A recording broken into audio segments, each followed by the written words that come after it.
Hello दोस्तों, स्वागत है आपका हमारे इस चैनल पर। दोस्तों, पिछले वीडियो में मैंने आपको पढ़ाया था far from the madding crowd. Far from the madding crowd जो कि थॉमस हार्डी का नॉवेल है। तो उसमें मैंने आपको बताया था, उसकी समरी बताई थी और मैंने आपको पूरी स्टोरी बता दी थी। अगर आपने देखा होगा, 1 घंटे का वीडियो बना था। तो अगर आप उसको देखेंगे तो दोस्तों, मैं पक्का कहता हूँ आप से कोई भी क्वेश्चन छूटेगा नहीं। चाहे वो लॉन्ग हो, शॉर्ट क्वेश्चन हो, कोई भी क्वेश्चन आपसे नहीं छूटेगा। आप अगर वो वीडियो देखते हैं तो सारे कैरेक्टर्स आप खुद लिख सकते हैं, लेकिन फिर भी कमेंट आया कि सर उसके जो कैरेक्टर, मेन कैरेक्टर उनको करा दीजिए। तो मैंने सोचा क्यों ना उसके जो मेन कैरेक्टर हैं, जैसे 4 कैरेक्टर मेन हैं वहाँ पर। एक गैब्रियल ओक है, बाथशेबा है, बोल्डवुड है और सर्जेंट रॉय। 4 कैरेक्टर्स हैं, तो मैंने कहा इनको करा देते हैं और 1-2 इंपॉर्टेंट क्वेश्चन हैं उनको भी लिखा दूंगा। तो दोस्तों, आज हम लोग पढ़ेंगे गैब्रियल ओक को, इसके कैरेक्टर के बारे में जानेंगे। तो गैब्रियल ओक आप देख रहे हैं, उसकी फ़ोटो लगी हुई है। उसने सेल्फी एक बार ली थी, अच्छी आई है। आप देखेंगे तो मतलब बढ़िया कैमरा वाला फ़ोन था उसका, लगता है। तो गैब्रियल ओक, इसके कैरेक्टर के बारे में आज हम लोग जानने जा रहे हैं। और हीरो ऑफ द नॉवेल इसको कहा जाता है। मीन्स ये जो नॉवेल है इसका हीरो कौन था? तो गैब्रियल ओक। तो दोस्तों, मैं बता दूं कि इसके बारे में मैं आपको 8-9 हेडिंग बताऊंगा, उसके अंतर्गत कुछ लिखा होगा वो चीज़ें मैं बताऊंगा। और 8-10 हेडिंग जो मैं बताऊंगा आपको, उनमें से कम 6-7 हेडिंग अच्छे से तैयार कर लेनी है और वही एग्ज़ाम में लिख देना है। 6-7 आपको लिखना ही लिखना है। ओके, तो चलिए हम देखते हैं उसको कैसे लिखना है और कितना लिखना है। तो आप पर डिपेंड करेगा, क्योंकि मैं 8-10 हेडिंग आपको बता दूंगा, उसमें से आप 6-7 मैंने कहा तैयार कर लीजिए, फिर आप लॉन्ग क्वेश्चन लिख सकते हैं। ओके, तो चलिए देखते हैं पहली हेडिंग क्या लिखनी है हमको। देखिए दोस्तों, पहली हेडिंग चाहे जिसका कैरेक्टर हो, चाहे बाथशेबा का कैरेक्टर हो, गैब्रियल ओक का हो, बोल्डवुड का हो, ट्राय का हो, मीन्स चाहे जिस भी व्यक्ति का अगर आपको कैरेक्टर लिखना है तो पहली हेडिंग आपको क्या डालनी पड़ेगी? इंट्रोडक्शन। इंट्रोडक्शन किसी भी कैरेक्टर को अगर आप लिख रहे हैं तो पहली हेडिंग डालिए इंट्रोडक्शन। इंट्रोडक्शन में आपको उसके बारे में थोड़ा सा जानकारी देना है, उसके बारे में बताना कि वो क्या था, क्या है।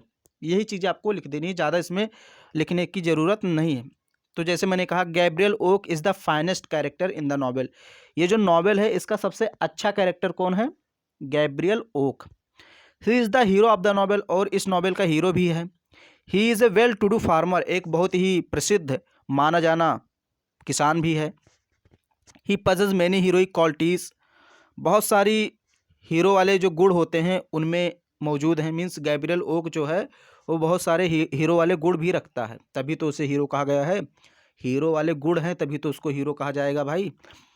और फिर है आगे, the prominent characteristics that we find in him are as follows. Prominent means होता है इंपॉर्टेंट, कैरेक्टरिस्टिक्स मीन्स होता है विशेषताएं।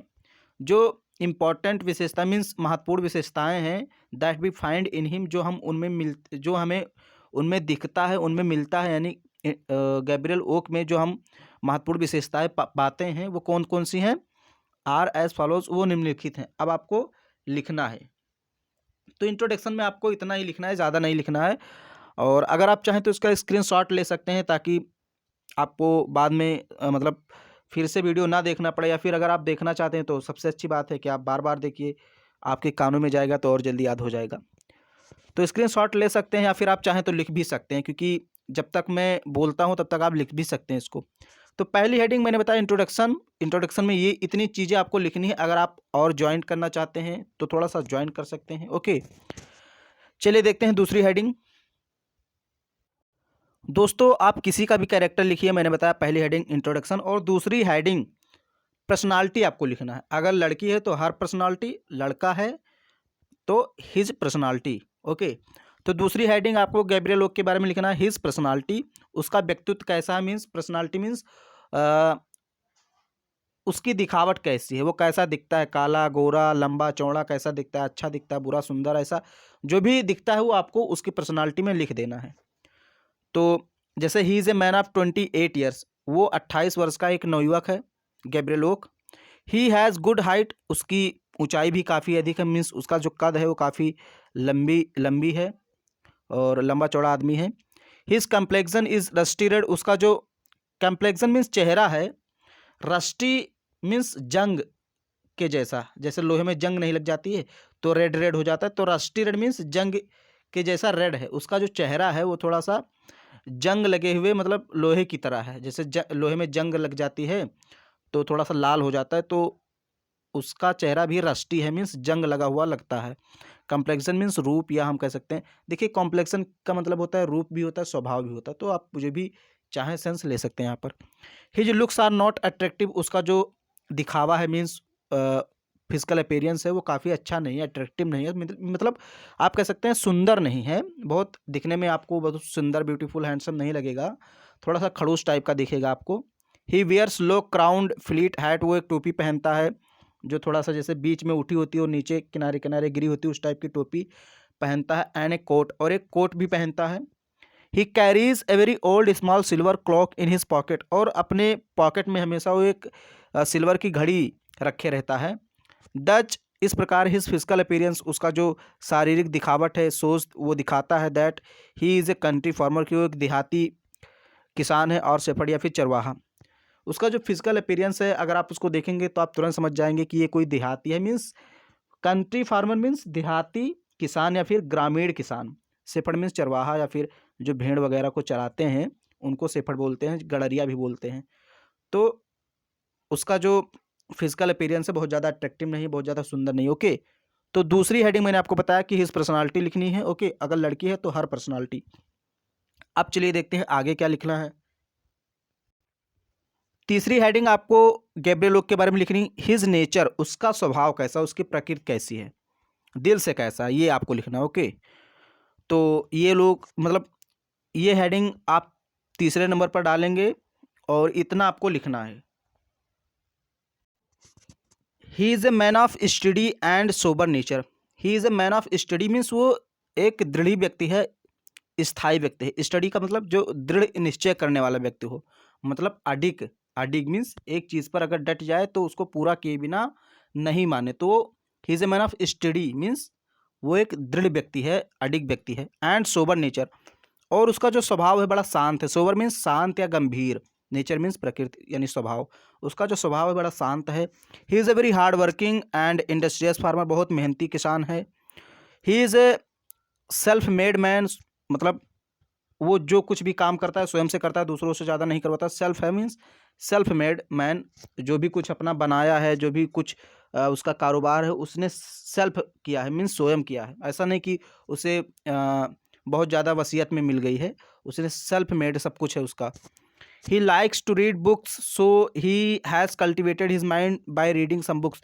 उसे बुक्स पढ़ना काफ़ी पसंद है, इसलिए उसने अपने दिमाग को बुक पढ़ के एकदम भर दिया है। मीन्स उसके दिमाग में इतना ज़्यादा ज्ञान हो चुका है, हम कह सकते हैं कि मतलब हमेशा ज्ञान की ही बातें निकलेंगी अगर आप उसके साथ रहेंगे तो। ही हैज़ कल्टिवेटेड मीन्स अपना जोत दिया है, हिज माइंड अपना दिमाग जोत दिया मीन्स कल्टिवेट का मतलब उपजाना या जोतना, मतलब भर देना एक प्रकार से। बाय रीडिंग सम बुक्स, किताबों को पढ़ करके। Thus it can be said that he is a very simple and blazer man, इसलिए कहा जा सकता है कि वो बहुत सिंपल मतलब ब्लेजर मैन है, बहुत ज़्यादा फैशन उसको नहीं है। तो इसके नेचर में आपको यही लिखना है कि उसके मतलब स्वभाव से वो कैसा आदमी था, हार्ड वर्किंग था, सोबर नेचर का था, सेल्फ मेड था, बुक्स को पढ़ता पसंद करता था। ये आपको तीसरे हेडिंग में लिख देना है इसके नेचर में। ओके, तो आप इसका भी स्क्रीनशॉट ले सकते हैं। चलिए देखते हैं चौथी हेडिंग आपको क्या डालनी है। अब दोस्तों चौथी हेडिंग में आपको डालना है हिज लव ऑफ म्यूज़िक, मतलब वो म्यूज़िक को बहुत ज़्यादा पसंद करता था। म्यूज़िक, वो एक बांसुरी हम कह सकते हैं, वो काफ़ी अच्छा बजाता था। अगर आपने एक मूवी है इंग्लिश में अगर वो देखी होगी तो आपके दिमाग में वो सारे चित्र आ रहे होंगे। तो देखिए मैं आपको थोड़ा सा इसको पढ़कर भी समझा देता हूँ, हालांकि पढ़ने की ज़रूरत नहीं क्योंकि आप खुद समझ सकते हैं, लेकिन मैं थोड़ा सा उसको पढ़कर समझा देता हूँ। देखिए, ही लव्स म्यूजिक, म्यूजिक को पसंद करता था। He is very skilful in playing a flute, वो मतलब फ्लूट मीन्स बांसुरी बजाने में बहुत योग्य था। All the villagers acknowledge his skill in flute playing, उसकी बांसुरी वादन को सभी लोग स्वीकार करते थे, जो जो भी गांव वाले थे। ऑल द विलेजर्स मीन्स सभी गांव वाले, एक्नॉलेज स्वीकार करते थे, हिज स्किल उसकी योग्यता, इन फ्लूट प्लेइंग बांसुरी वादन में, मतलब उसकी बांसुरी वादन को सभी लोग मानते थे कि हाँ ये वास्तव में बांसुरी वादन कर लेता है। When he plays his flute, जब वो अपनी बांसुरी बजाता था, लिसनर्स बिगिन टू डांस, तो जो सुनने वाले होते थे वो डांस करने लगते थे, इतना मधुर बजाता था। People enjoy lot his flute playing, जो लोग थे उसकी बांसुरी वादन का बहुत ज़्यादा इन्जॉय करते थे, आनंद करते थे। अलॉट का मतलब बहुत ज़्यादा। Thus it can be said that he has great interest in music, इस प्रकार हम कह सकते हैं कि उसको म्यूजिक में बहुत ज़्यादा इंटरेस्ट था। ओके, तो ये चौथा हेडिंग आपको डालना है, हिज लव ऑफ नेचर। पांचवा चलिए देखते हैं जल्दी से। पांचवा आपको डालना his love of nature, means वो जो प्रकृति है उससे भी उसको काफ़ी प्यार था। प्रकृति मीन्स ये जो आसपास का नदी, पहाड़, झरना, इससे भी उसको काफ़ी प्यार था। जो आसमान है, तारे हैं, इन सारी चीज़ों से उसको काफ़ी लगाव था। Nursed in A lap of nature, nursed means पालन पोषण होना, चूँकि उसका पालन पोषण हुआ था in the lap of nature, प्रकृति की गोद में, लैप मीन्स गोद। He has developed a deep love for it, इसलिए उसको इससे काफ़ी ज़्यादा प्यार था, क्योंकि उसका पालन पोषण हुआ था, गांव में ही हुआ था, और वहाँ गांव में आपको प्रकृति ज़्यादा नजर आएगी। तो चूँकि उसका जो पालन पोषण हुआ था प्रकृति के गोद में ही हुआ था, इसलिए उसका प्रकृति के प्रेम गहरा प्रेम था, प्रकृति के प्रति उसका गहरा प्रेम था। He is deeply impressed with the sparkling loneliness of the various scenes of nature, भी जो नेचर यानी प्रकृति के जो कई प्रकार के सीन हैं, दृश्य हैं, उनसे वो काफ़ी प्रभावित था। वेरी ऑफन, कई बार, मतलब बार बार, he goes out at night, वो रात को बाहर चला जाता था। टू वॉच, देखने के लिए। द चार्म मीन्स आकर्षण ऑफ द स्टारलिट स्काई, तारों से भरे हुए, स्टारलिट मीन्स तारों से भरे हुए, स्काई मीन्स आसमान। देखिए स्टारलिट का मतलब होता है तारों से भरे हुए, और स्काई का मतलब आसमान। तारों से भरे हुए आसमान के आकर्षण को देखने के लिए वो रात को बाहर चला जाता था। ओके, तो ये हिज लव ऑफ नेचर आपको लिख देना है। अब चलिए छठी हेडिंग देखते हैं। छठी में आपको लिखना है हिज लव फॉर बादशाह। देखिए मैंने आपको 3 लव बताया, एक तो उसके नेचर के प्रति उसका जो लव था, म्यूजिक के प्रति उसका लव था, और बादशाह के प्रति लव था। तो छठी हेडिंग आपको लिखना है हिज लव फॉर बादशाह, बादशाह के प्रति उसका love. The most outstanding trait of Gabriel Oak's character is his love for बादशाह, जो सबसे अच्छा गुण था गैब्रियल का, वो था कि वो बादशाह से प्यार करता था। His love for her is true silent and unflinching, उसका जो लव था बादशाह के प्रति वो सच्चा था, साइलेंट मीन्स शांत था, और अनफ्लिंचिंग था मीन्स एकदम वास्तविक था, ऐसा नहीं था कि दिखावा कर रहा है। It is steady like the pole star, और ये एक ध्रुव तारे की तरह स्थिर था, ध्रुव तारे की तरह अडिग था, स्टडी था। He falls in love with her at first sight at Norcombe, Norcombe में जब वो पहली बार मिला तो उसको उससे प्यार हो गया। And continues to love her, और लगातार उससे प्यार करता रहा। The depth of his love can be understood by the words, उसके प्यार को, उसके प्यार की गहराई को आप इस शब्द से सुन सकते हैं, दैट ही एड्रेस टू बादशाह, जो उसने बादशाह को कहा था। उसने बादशाह को क्या कहा था? ही सेज टू हर, उसने उससे कहा था, I shall do one thing in this life, मैं इस जीवन में सिर्फ एक ही चीज़ करूँगा। And one thing certain that is, और वो एक चीज़ निश्चित है, लव यू, तुमसे प्यार, एंड लॉन्ग फॉर यू, और लंबे समय तक तुमसे प्यार करूँगा। And waiting for you till I die, और तब तक प्रतीक्षा करता रहूँगा जब तक कि मैं मर नहीं जाता।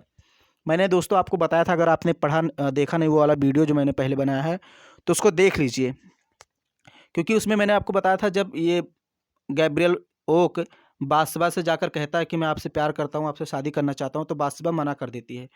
तो उस समय गैब्रियल ओक कहता है कि मैं जीवन में एक ही चीज़ करूँगा, वो है कि तुमसे प्यार, तुमसे प्यार, तुमसे प्यार, और जीवन भर तुमसे प्यार करता रहूँगा, जब तक मैं मर नहीं जाता तब तक आपका प्रतीक्षा भी करता रहूँगा। ऐसा बात मतलब इसने कहा था गैब्रियल ओक ने बादशाह से। तो वही चीज़ यहाँ पर है।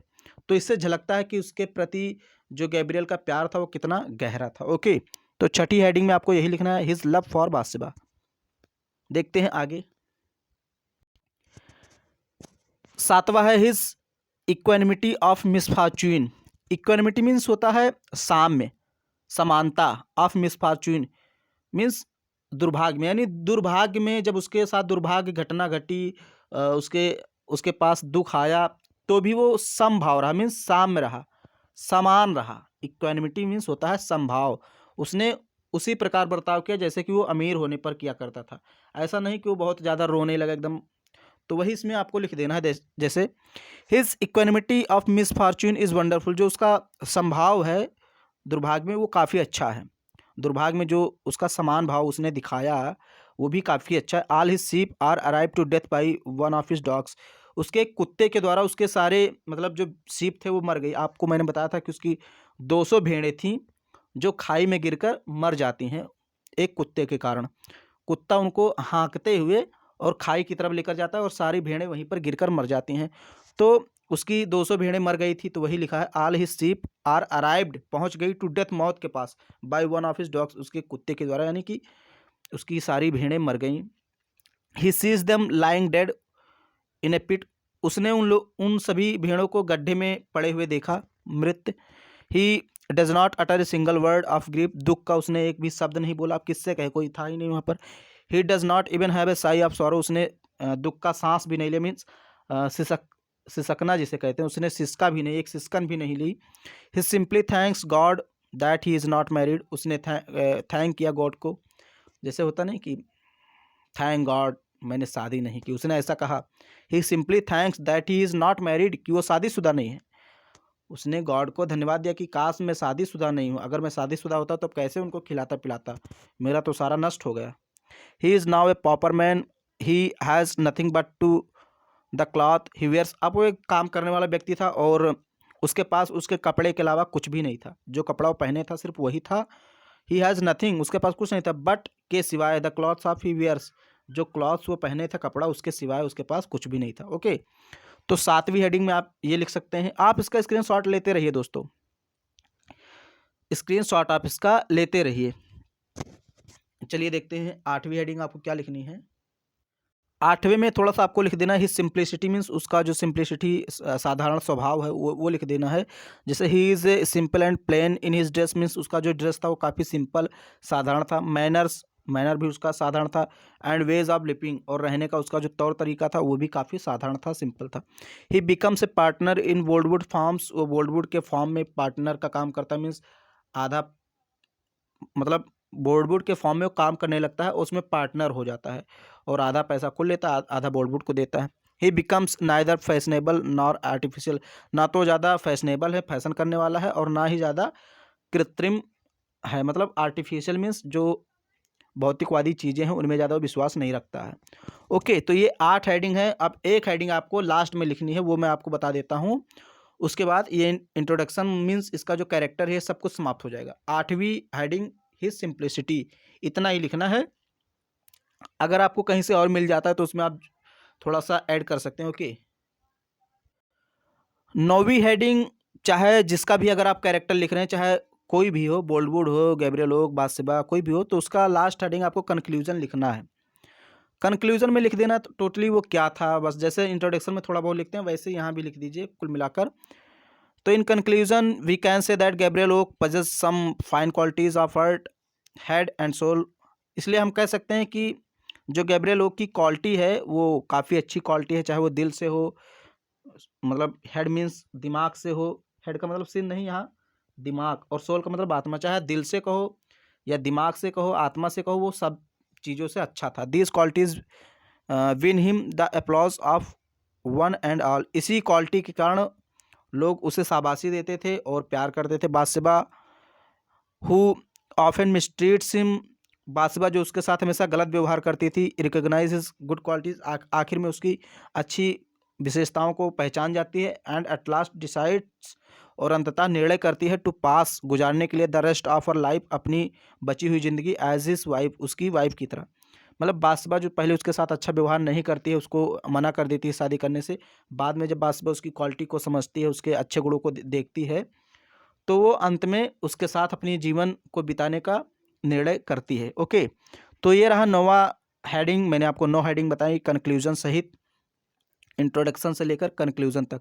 इनमें से अगर आपको 1-2 हेडिंग बीच में काटनी भी, जैसे हिज सिंप्लिसिटी अगर आप काटना चाहें तो काट सकते हैं, इसमें कोई प्रॉब्लम नहीं, लेकिन कम से कम आपको 7 हेडिंग तो लिखनी ही है। ओके, तो आज का वीडियो यहीं पर समाप्त होता है दोस्तों, लेकिन एक रिक्वेस्ट है कि आप कृपया वीडियो अगर देख रहे हैं तो उसको डाउनलोड करके ना देखें, अगर ऑनलाइन देखें तो ज़्यादा मुझे भी थोड़ा सा फ़ायदा बेनिफिट उसका मिलेगा। ओके, तो बहुत बहुत धन्यवाद। हम मिलेंगे अगले कैरेक्टर के साथ अगले वीडियो में, तब तक के लिए बहुत बहुत धन्यवाद।